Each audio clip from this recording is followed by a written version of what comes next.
영화 위키드가 개봉을 했는데요. 이 위키드라는 영화는 진짜 유명한 뮤지컬을 원작으로 하고 있단 말이죠. 그 말은 뭐다? 그냥 가서 보면 된다. 시리즈물이 아니기 때문에 다 설명될 것이다. 이게 1편이기 때문에 다 설명해 줄 것이다. 그냥 가서 편안하게 이야기와 영상과 음악 즐기면 된다. 그럼 그 다음 질문, 이 영상은 왜 만들고 있는가? 몰라도 되긴 하지만 위키드라는 작품을 더 재밌게, 더 몰입하기 위해서는 알면 좋을 만한 어떤 이야기가 있기 때문이다. 정확히 말하면 작품이 있기 때문이다. 그 작품은 뭐다? 우리에게도 너무 잘 알려져 있는 1900년에 나온 소설 오즈의 마법사. 이게 너무 인기가 많아서 1939년에는 영화로까지 만들어지는데 이게 또 레전드가 되죠. 시간이 지날수록 이 영화 제작 환경이 너무 열악하고 위험하고 안 좋았기 때문에 안 좋은 말이 많이 나오고 있긴 하지만 어쨌든 영화 자체는 굉장히 레전드로 평가받는 작품이에요. 그리고 이 위키드라는 작품은 이 오즈의 마법사라는 이야기, 이 세계관과 밀접한 관계를 맺고 있다. 왜냐면 위키드가 오즈의 마법사의 프리퀄 혹은 평행우주 같은 이야기를 다루고 있기 때문이다. 시간대적으로는 그보다 앞선 시간이고요. 완벽하게 모든 게 딱딱 맞아떨어지진 않지만 오즈의 마법사에 나오는 모든 요소가 이 작품에 들어가 있어요. 그리고 사실 이 오즈의 마법사라는 작품은 서구권 중심으로는 굉장히 바이블처럼 마치 우리나라의 막 흥부와 놀부, 홍길동전 이런 것처럼 인용하면 바로 아는, 아버지를 부르지 못하고 막 이런 거, 쌀 주걱으로 뺨을 때렸지만 바로 알아듣는 이런 정도로 너무나도 입지가 확실한 작품인데 우리나라에는 이 이야기를 알고 계신 분들이 있어도 디테일을 모른다던가 아니면 제목만 알고 허수아비, 나무꾼, 도로시 뭐 요 정도만 안다던가 그런 경우가 좀 많죠. 아무래도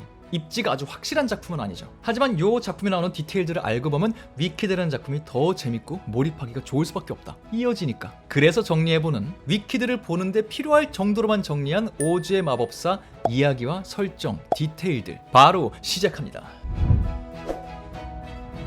반갑습니다. 이승국입니다. 언제나처럼 제일 좋은 건 원작을 그냥 보는 거예요. 저는 이거를 영화 감상에 도움이 될 정도로만 축약하고 정리한 거기 때문에 제가 정리하는 거 외에 디테일한 재미들이 되게 많거든요. 그리고 원작 소설이 그렇게 길지 않아요. 금방 읽어요. 궁금하신 분들은 원작의 제대로 된 이야기 찾아보시길, 소설 보시길 또 추천드리고요. 참고하시면서 진짜 시작합니다. 오즈의 마법사의 처음 시작 배경은 미국 캔자스 지역. 여기에 도로시라는 아이가 살고 있어요. 소설 내용 기준으로 이 친구는 고아입니다. 그래서 어릴 때부터 신세 지고 있는 어른들 집에서 같이 살고 있어요. 근데 이 어른들이 사는 지역이 어디다? 캔자스다. 그리고 어린 도로시의 눈에는 이 캔자스라는 곳은 너무 회색이야. 너무 황량해. 사방이 다 회색이니까 그렇게 아름답게 느껴지지도 않아요. 그나마 이 회색에 둘러싸인 도로시의 마음까지 회색이 안 되게 도와주는 건 도로시가 함께 살고 있는 반려견 토토의 존재 정도? 그런 상태가 도로시의 기본 마음이다 보니까 1939년도에 나왔던 오즈의 마법사 그 레전드 영화를 보면은 뭔가 다른 곳이 있지 않을까? 내가 가닿을 수 있는 다른 곳이 있지 않을까? 여기 말고 더 좋은 곳이 있지 않을까? 여기를 떠나 어딘가로 가고 싶은, 여기가 아닌 더 좋은 곳이 있지 않을까를 꿈꾸는 도로시의 마음이 노래로 표현됩니다. 그게 너무나 유명한 Somewhere Over the Rainbow.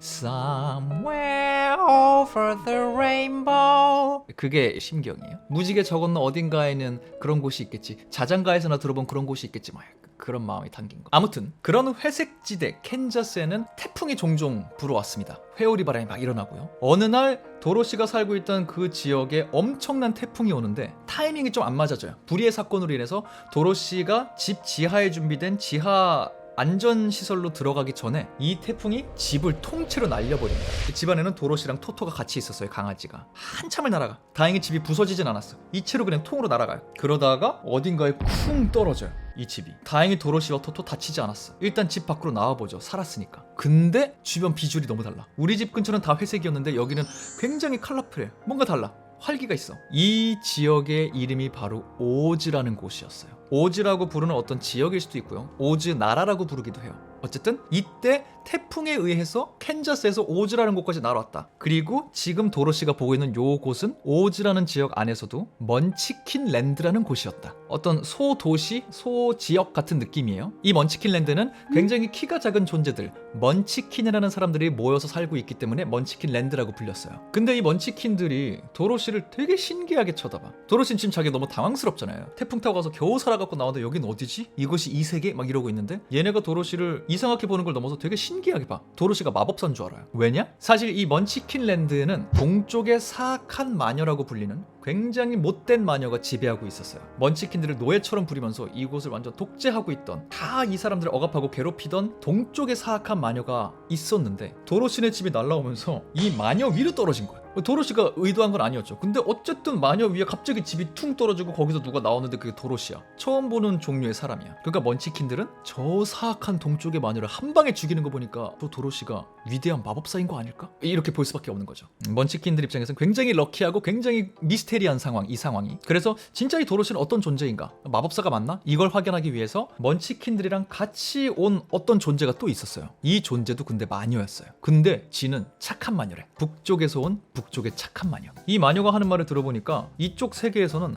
마녀라고 불린다고 다 나쁜 게 아니래요. 우리는 마녀라면 약간 부정적인 어감을 갖고 있잖아요, 단어가. 근데 마녀 중에도 거기는 착한 마녀가 있고 나쁜 마녀가 있대. 근데 이 마녀의 말에 따르면 북쪽과 남쪽에 사는 마녀, 각자의 영역을 지키고 있는 거죠. 북쪽과 남쪽을 담당하는 마녀는 착하고 동쪽과 서쪽을 담당하는 마녀들은 사악하대. 근데 도로시가 이 양강, 동서 사악한 마녀 중에 한 명을 죽여버린 거예요. 그러니 이 북쪽의 마녀도 좀 놀라워서 도로시를 보러 온 거기도 하죠. 여기서 참고로 아까 말했던 1939년 영화 버전으로 가면은 동서의 마녀들이 자매라고 나와요. 소설에는 이 관계가 딱히 나오지 않거든요. 근데 영화 버전으로 가면은 서쪽의 사악한 마녀와 동쪽의 사악한 마녀가 자매로 나오고요. 그래서 영화 초반부부터 서쪽의 사악한 마녀가 이 먼치킨랜드에 갑자기 나타나요. 도로시한테 막 이렇게 공격적인 말을 해요. 내 자매를 죽였어? 막 이런 게 나오기도 해요. 아무튼 정리하자면 동서 마녀는 뭐다? 나쁘다. 남북 마녀는 뭐다? 착하다. 여기에 TMI 한 개 더. 북쪽의 마녀는 이름이 딱히 나오지 않아요. 근데 남쪽의 마녀는 나중에 소설 후반부에 나오거든요. 이 친구 이름이 글린다라고 불려요. 착한 남쪽의 마녀 글린다. 그리고 이 글린다가 위키드라는 작품의 주인공 중에 한 명이에요. 알고 계시면 좋을 거고요. 말한 김에 조금 더 말하자면 영화에는 이 북쪽과 남쪽의 구분이 딱히 등장하지 않습니다. 이 남쪽의 글린다라는 마녀랑 북쪽의 착한 마녀가 하나의 인물로 통합돼서 나와요. 딱히 구분하지 않고. 그래서 초반부에 도로시에게 여기 사정을 알려주는 그 마녀가 애초에 글린다예요. 이렇게 거품, 버블 같은 거 타고 다니는 친구가 있어요. 핑크색 옷 입고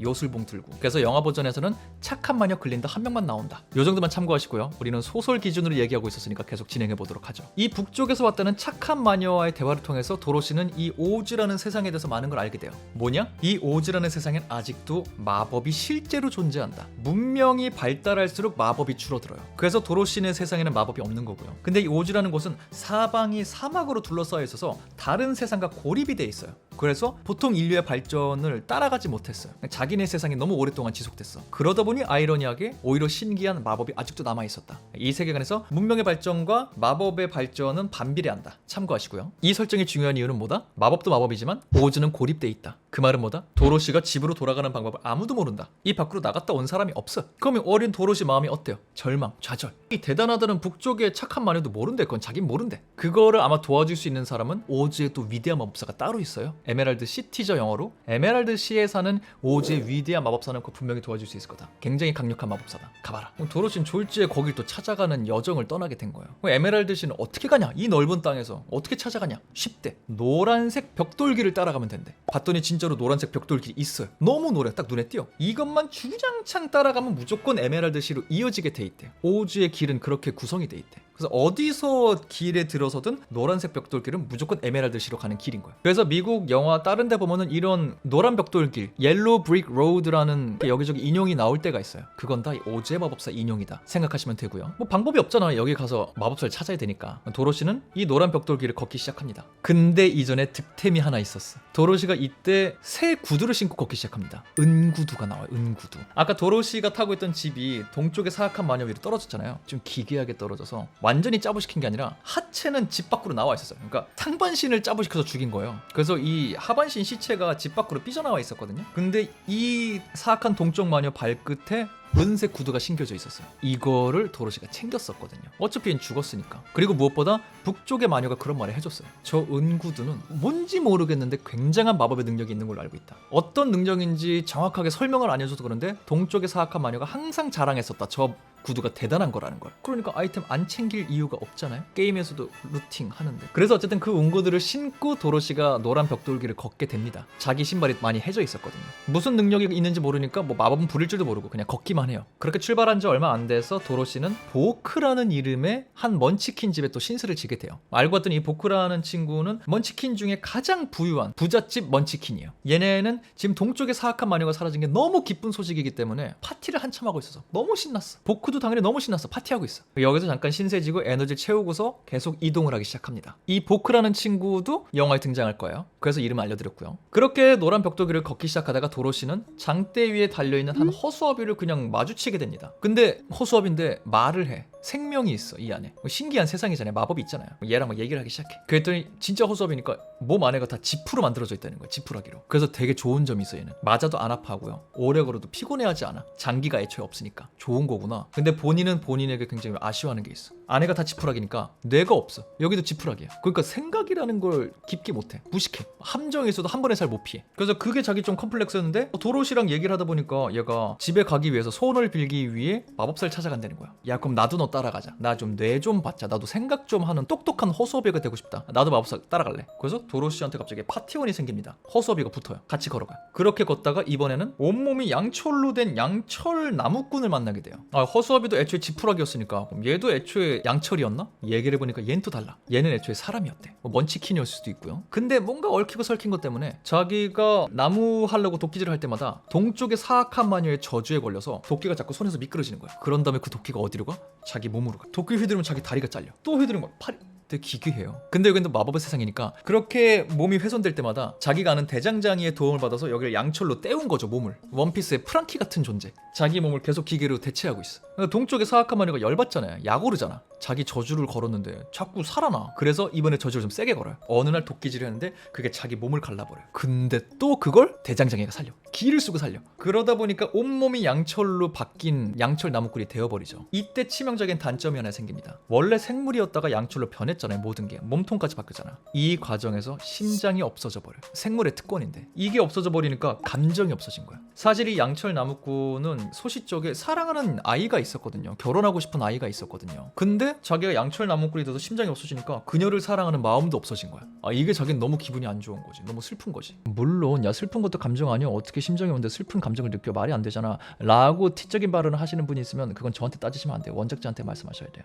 제가 그 부분 도와드릴 수 없어요. 나도 그 생각을 했지만 답을 못 찾았기 때문에. 아무튼 그래서 도로시랑 허수아비의 얘기를 들은 양철 나무꾼은 그러면 나는 그 마법사를 찾아가서 심장을 달라고 하겠다. 나는 감정이 있는 상태로 살고 싶다. 파티원이 또 늘어요. 걸어가. 걷다가 이번에는 또 어떤 사자를 마주치게 돼요. 덩치 이만하게 진짜 무섭게 생겼어. 근데 알고 봤더니 얘는 생긴 것만 무섭고 겁쟁이야. 너무 겁이 많아. 또 얘기를 하다가 나 진짜 용기를 얻고 싶어. 그래 나도 니네 따라가서 마법사에게 용기를 달라고 해야지. 파티원이 또 늘어. 4인 파티가 완성됩니다. 그렇게 완성된 파티원들은 노란 벽돌길을 따라 걸으면서 여러 가지 모험을 해요. 되게 무서운 동물한테 쫓기기도 하고요. 양귀비 밭이라고 양귀비꽃 있잖아요. 여기서는 양귀비꽃이 사람을 되게 잠들게 만들어요. 양귀비꽃이 이렇게 펼쳐진 그 양귀비 밭을 함부로 걷다가 용기 없는 사자와 도로시가 갑자기 잠들어 버리는 바람에 이 막 일행이 완전 뿔뿔이 흩어질 뻔하기도 해요. 사자가 너무 무거우니까. 이런 여러 모험 끝에 에메랄드시에 도착한 일행. 드디어 마법사가 있는 궁전에까지 도달합니다. 근데 마법사가 한 번에 얘를 안 만나죠. 되게 기다리게 했다가 그래도 마법사님 보고 갈 겁니다. 계속 버팅기니까 그러면 한 명씩 만날게. 한 명씩 들어와. 한 명씩 만나요. 근데 신기하게 각자 마법사를 보고서 얘기를 하는데 각자가 기억하는 마법사의 모습이 달라. 도로시는 굉장히 커다란 얼굴을 하나 만나고 왔거든요. 얼굴밖에 없어. 이만한 얼굴이랑 얘기했는데 각자 다 보고 온 존재의 모습이 다른 거예요. 마법사라 그런가 보다.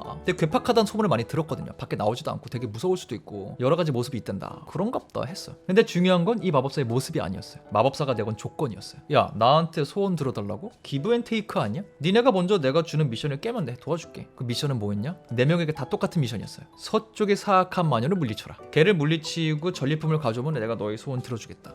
나도 맨입에 일 안 한다. 논리는 간단했어요. 동쪽의 사악한 마녀랑 서쪽의 사악한 마녀가 이 오주에 굉장히 위험한 존재들이었는데 동쪽의 사악한 마녀가 죽었잖아. 도로시가 죽인 게 돼버렸잖아. 이 세상에서는. 너라면 서쪽도 할 수 있다. 물리치고 와. 여기에 평화를 되찾아주면 되겠다. 지가 그렇게 위대한 마법사인데 지가 안 하고 남들한테 막 어려운 일 시키는 거야. 하지만 뭐 어쩌겠어요. 다들 이루고 싶은 소원이 있으니까 해야죠. 어쩔 수 없이 이번에는 서쪽의 사악한 마녀를 토벌하기 위해서 이 파티원이 그대로 서쪽으로 가게 가기 시작합니다. 근데 이거 서쪽의 마법사가 보고 있었어. 마음에 안 들어. 자기 부하들을 보내서 공격을 합니다. 다 실패. 왜냐면 이 파티원들이 이렇게 모이니까 생각보다 셌어요. 사자 용기가 없지만 피지컬 좋고, 나무꾼 감정이 없지만 도끼질 잘하니까 싸움 잘하고, 허수아비 맷집 너무 좋고 안 아파하니까. 도로시가 약간 약점이 있긴 하지만 얘는 얘 나름의 또 보호 방패 스킬이 좀 있었어요. 궁금하신 분들은 원작 보면 뭔지 나와요. 아무튼 자기 부하를 다 보내니까 다 실패했어. 서쪽에 만약에 또 야구르잖아. 아 이건 내가 죽어도 잡아와야겠다. 그래서 자기 비장의 무기를 씁니다. 이 서쪽의 사악한 마녀는 날개 달린 원숭이 군단을 부릴 수가 있었어요. 조금 디테일하게 가면은 딱 3번 이 원숭이들을 부릴 수 있는 마법의 모자가 이 마녀한테 있었거든요. 날개 달린 원숭이 군단의 힘을 빌릴 수 있는 기회가 한번 남아 있었어요. 그 마지막 기회를 이용해서 도로시 일행을 공격하고 그들을 납치해 옵니다. 그래서 허수아비랑 양철 나무꾼은 몸이 산산조각 되게 망가진 상태로 행동 불능이 되고요. 사자랑 도로시는 납치가 돼서 원숭이들이 이렇게 잡고 날아와. 근데 마녀가 도로시를 딱 보니까 얘가 동쪽 마녀의 은구두를 신고 있네. 아 서쪽 마녀는 이 은구두의 가치를 알거든요. 이 능력이 있는 거 알거든. 근데 보니까 도로시를 함부로 못 건드려. 왜? 방패 스킬이 있었다 그랬죠. 기분이 다 말씀드릴게. 아까 초반에 만났던 북쪽의 착한 마녀 기억나세요? 먼치킨랜드에서 만난 마녀? 그 마녀가 내가 너랑 여정을 같이 해줄 수 없지만 내가 축복을 해줄게 하면서 도로시 이마에다가 입맞춤을 해줘요. 그러면 이게 방어막처럼 작동을 해서 북쪽 마녀의 축복의 입맞춤을 이마에 받은 사람은 어떤 존재도 함부로 공격할 수가 없어요. 서쪽의 사악한 마녀가 이거를 보게 된 거, 이 마법을 못 공격해. 하지만 저 은구든 뺏고 싶어. 근데 어떻게 뺏을지 모르겠어. 저 마법이 걸려있으니까. 그래서 납치된 사자 우리에 가두고요. 도로시한테 되게 못되게 심부름을 많이 시켜요. 노예처럼 부려먹어요. 그러면서 계속 은구도 뺏을 궁리만 하죠. 도로시는 또 뭣도 모르고 막 그냥 살아남기 위해 열심히 일을 하죠. 그러던 어느 날 서쪽의 사악한 마녀가 머리를 좀 써갖고 도로시 은구들을 한쪽을 뺏어가는데 성공해요. 도로시 화가 나잖아요. 이거 내 건데. 물론 지 거 아니었어요. 지가 누군가를 죽이고 얻은 거였어. 하지만 인간은 뭐다? 내 소유에 들어오면 다 내 거라고 생각한다. 도로시는 어린아이다. 눈에 뭐가 보이겠어. 내 은구두입니다. 내놓으세요. 싸우는데 안 줘. 녀가 열받잖아요. 도로시가 뭘 하고 있었어요? 맨날 심부름하고 노예처럼 일했잖아요. 걸레질하는 양동이가 있었단 말이에요. 열받아서 물 가득한 양동이를 갑자기 마녀한테 뿌려버려요. 근데 알고 봤더니 서쪽의 사악한 마녀의 약점이 물이었어. 그렇게 강력한 사악한 마녀의 약점이 물이었어. 그러니까 이 마녀는 한 번도 씻어본 적이 없을 가능성이 있죠. 아무튼 너무 어이없게 서쪽의 마녀가 한 번에 죽어버립니다. 녹아버려요 물로. 알고 봤더니 이 서쪽 지역에 있는 또 사람들이 있을 거 아니에요. 그 종족도 따로 이름이 있는데 이 사람들도 지금까지는 되게 복종하며 살아왔는데 사실 이 마녀를 안 좋아했어. 무서워했어. 무서우니까 따랐을 뿐이야. 그래서 도로시는 동쪽의 먼치킨랜드에서도 영웅이고 서쪽에서도 영웅이 되어버려. 두 마녀를 진짜 해치워버렸어. 그래서 서쪽 사람들이 도로시를 영웅으로 떠받들면서 그 친구들도 도와주면서 결국 파티원이 재결합을 하게 됩니다. 그리고 의기양양하게 에메랄드시로 돌아와요. 마법사를 찾아가야지. 자, 내 소원 들어주시오. 나 캔자스로 보내주시오 해야 되잖아. 근데 마법사가 우물쭈물 약속 다 시켰는데 잘 안 들어줘요. 이때 굉장한 비밀이 밝혀집니다. 여태까지 도로시 일행이 봐왔던 그 희한한 모습들, 막 큰 얼굴, 막 다 눈속임이었어. 실제 마법사의 모습이 아니었어. 마법사는 소설 기준으로는 가림막 뒤에, 영화 기준으로는 커튼 뒤에 숨어있던 그냥 인간이었어. 손재주가 좋아서 이것저것 만들어서 자기가 뒤에서 조종하면서 여러 가지 모습을 갖고 있는 마법사인 척하고 있었던 사람이야. 진짜 사람. 어느 정도 사람이냐? 도로시랑 똑같은 미국 사람. 심지어 도로시가 살던 캔자스 지역 근처 살던 사람이야. 서커스 홍보용으로 사용하던 열기구에 타고 있었는데 이게 바람에 날려서 멀리 날아오면서 오주에 불시착한, 사실상 도로시의 인생 선배 딱 루트 타고 있던 사람이었어요. 근데 하늘에서 사람이 내려온 게 오주 사람들이 본 게 처음이거든요. 그러니까 다 도로시한테 한 것처럼 이 사람을 위대하게 보는 거야. 마법사 아니십니까? 이 사람도 처음 보는 세상이고 막 무섭기도 하고, 근데 자기한테 잘해주고 그러니까 장단을 좀 맞춰줬죠. 그리고 자기를 믿으니까, 자기가 일 시키니까 일하면서 이 사람들이 되게 평안함을 느껴. 리더가 있으니까. 그래서 이러고 살고 있었던 거예요. 궁전 짓고 에메랄드시 꾸며놓고. 근데 또 자기가 너무 노출되면은 능력이 없는 게 보이니까 소문만 만들어갖고 사람 잘 안 만난다, 무섭다, 개박하다. 전체적인 지역적 가스라이팅을 하면서 자기 자신을 살려놓고 있었던 거죠. 그 안에서. 정리하면 사기꾼이에요. 사기꾼. 그냥 연약한 인간인데 거기 가서 사기꾼이 되어버린, 원래 사기꾼이었을 수도 있고. 근데 그런 와중에 자기가 없앨 수 없었던 진짜 마법을 갖고 있는 동쪽의 사악한 마녀를 누가 죽였대. 걔가 자기를 찾아와서 소원을 빌어. 그러니까 한 번 더 시켜본 거죠. 야, 서쪽 마녀도 죽여보실? 자기는 서쪽 마녀를 쫓아내는데 실패했거든요. 자기가 오히려 쫓겨났거든요, 거기서. 근데 진짜 죽이고 왔어. 너무 당혹스러운 거죠. 캔저스 얘기 들어보니까 얘 진짜 인간인데. 이러면서 이 마법사의 정체가 들켜버려요. 그냥 아저씨다. 하지만 이 아저씨 뭐다? 말빨이 좋았다. 사기꾼이었다. 나름의 기질을 발휘합니다. 평생 해온 것처럼 도로시를 제외한 다른 친구들에게 또 가스라이팅을 시전해요. 자기가 만들어놓은 아이템들이랑 말장난을 통해서 허수아비 뇌는 앞정 박힌 뭐 여기 확 집어서 이게 뇌다. 넌 사실 똑똑한 아이다. 사실 이 아이들은 위키들은 자기가 스스로를 제한하고 있었지 다 그걸 이미 갖고 있었다. 허수아비 생각보다 똑똑했고 사자 생각보다 용감했고 나무꾼 생각보다 감정적인 사람이었다. 이걸 일깨워줍니다. 가스라이트 대성공. 애들 너무 좋아해. 하지만 이 아저씨가 할 수 없는 게 있었죠. 도로시를 돌려보내는 거. 그래서 여기는 굉장히 현실적인 접근을 합니다. 도로시랑 같이 자기가 타고 오면서 고장났던 열기구를 수리해요. 수리가 돼. 그래서 둘이 같이 이거 타고 미국으로 돌아갑시다. 열기구를 띄우기로 합니다. 근데 또 여기 뭔가 타이밍이 안 좋아져서 도로시가 데리고 있던 그 반려견 토토, 걔가 잠깐 열기구 밖으로 뛰쳐나가요. 도로시가 걔를 잡으러 간 사이 열기구가 떠버려. 그래서 여기 도로시가 못한 채로 열기구가 멀리 떨어져 아저씨만 태우고 열기구가 저기 날아갑니다. 도로시 또 혼자 남겨졌어. 또 좌절. 왜 이렇게 세상이 나를 억까해. 왜 이렇게 세상이 나를 괴롭게 해. 본인 빼고 다 자신들이 원하는 걸 얻었어. 자기만 좌절이야. 근데 이때 또 다른 소식이 들려옵니다. 누가 알려줘요. 남쪽에 가면 글린다라는 착한 마녀가 있는데 이 착한 마녀가 사실 제일 강력하고 그 마녀라면 분명히 너를 되돌려줄 방법 알고 있을 거다. 사실 이렇게 되면 북쪽의 마녀가 처음부터 글린다한테 보냈어야 되거든요. 오즈의 마법사한테 보낼 게 아니라. 하지만 그걸 나한테 따지시는 건 의미가 없다. 원작자가 그렇게 썼다. 그래서 도로시는 다시 한번 이번엔 남쪽에 글린다라는 마녀를 찾아서 여행을 떠나요. 또 의리가 있으니까 허수아비랑 양철 나무꾼이랑 사자가 같이 가줘요. 자기는 얻을 거 다 얻었음에도 불구하고. 또 이 과정에서도 여러 모험을 합니다. 막 움직이는 나무들한테 고생도 하고 막 도자기 사람들이 사는 곳을 막 건너 다니기도 하고 심지어 망치머리라고 불리는 기괴한 생물들을 만나기도 해요. 팔이 없나? 막 이렇게 되게 이상하게 생겼고 대두인데 얘네가 언덕 위에 있어요. 언덕 위를 올라가려고 그러잖아요. 스프링처럼 얘가 튀어나와 머리가 띠용 하면 사람을 쳐서 떨어뜨려. 성벽 지키는 병사들처럼 언덕을 지키는 거예요. 망치머리. 근데 이때쯤에는 도로시도 이 날개 달린 원숭이들의 도움을 받을 수 있는 상태가 됐거든요. 도로시는 자기가 죽인 존재들을 아이템 습득하는 게 또 습관이죠. 사악한 서쪽 마녀를 죽이고 그 모자도 득템을 했었어요. 이걸 활용해서 이 망치머리를 훌쩍 넘어서 남쪽 땅에 있는 글린다를 보러 가요. 드디어 만나게 된 글린다 착한 마녀. 진짜 착했어. 그리고 너무 착해서 글린다가 도로시에게 어떤 얘기를 해주는데 이게 너무 충격적이야. 청천벽력 쇼킹 그 자체 서프라이즈. 뭐냐? 도로시는 애초에 캔자스로 돌아갈 수 있는 능력을 갖고 있었다. 작품 초반부터 노란 벽돌길 걸을 때부터 신고 있었던 은구두, 동쪽의 사악한 마녀가 애지중지하던 그 은구두, 서쪽의 사악한 마녀가 뺏고 싶어하던 그 은구두, 그 은구두가 갖고 있는 막강한 능력 중에 하나가 원하는 곳으로 한 번에 데려다 줄 수 있는 능력이었다. 순간이동 마법 같은 거를 쓸 수 있다. 이 구두가 있으면. 그 말은 뭐다? 애초에 에메랄드씩 갈 필요 없었다. 애초에 서쪽의 마녀한테 잡혀서 노예할 필요 없었다. 걸어다닐 필요 없었다. 집에서 나오자마자 은구두 벗겨서 마법 쓰면 집으로 바로 돌아갈 수 있었다. 하지만 이걸 아무도 몰랐다. 글린다만 알고 있었다. 여기에 또 묘한 열받음이 있었지만 그래도 이 모든 모험 덕분에 내 좋은 친구들을 만났고 이 오즈라는 곳에 평화가 찾아왔다는 거, 내가 거기에 활동을 했다는 거, 내가 거기에 기여를 했다는 거, 여기에 위로를 느끼면서 도로시는 글린다가 말해준 대로 마법을 사용합니다. 은구두를 신고 뒤꿈치를 탁탁탁 3번 하면서 자기가 가고 싶은 데로 이렇게 떠올리고 3걸음 걸으면 도착한대. 진짜 그 능력을 활용했더니 캔자스로 돌아왔어. 마법을 통해 날아오는 과정에서 사실 은구두는 분실됩니다. 벗겨져서 날아가요. 마법 능력은 없어졌지만 그래도 집으로 돌아왔잖아. 도로시는 내내 집으로 가고 싶어 했거든요. 이 예쁜 곳을 봤지만 떠나와 보니 내가 가고 싶었던 나에게 가장 소중한 곳은 집이었구나. 나는 황량한 곳이라도 내 집이 좋아. 계속 이 생각을 하고 있었거든요. 집으로 돌아갑니다. 그래서 이 기쁜 마음으로 나를 또 보살펴주시는 어르신들에게 달려가면서 자기가 왔다고 하면서 소설이 끝나요. 영화 기준으로는 그렇게 돌아가서 사실은 그 모든 게 꿈이었다 뭐 이런 설정으로 등장하거든요. 진짜인지 아닌지 모르겠지만. 그래서 내가 그런 여행을 했다. 그 여행에서 뭐를 배웠니? 내가 그렇게 갈망하는 그 어떤 곳으로 가기 위해서는 우리 집 이상 갈 필요도 없었다. 집보다 좋은 곳은 없어요. There's no place like home.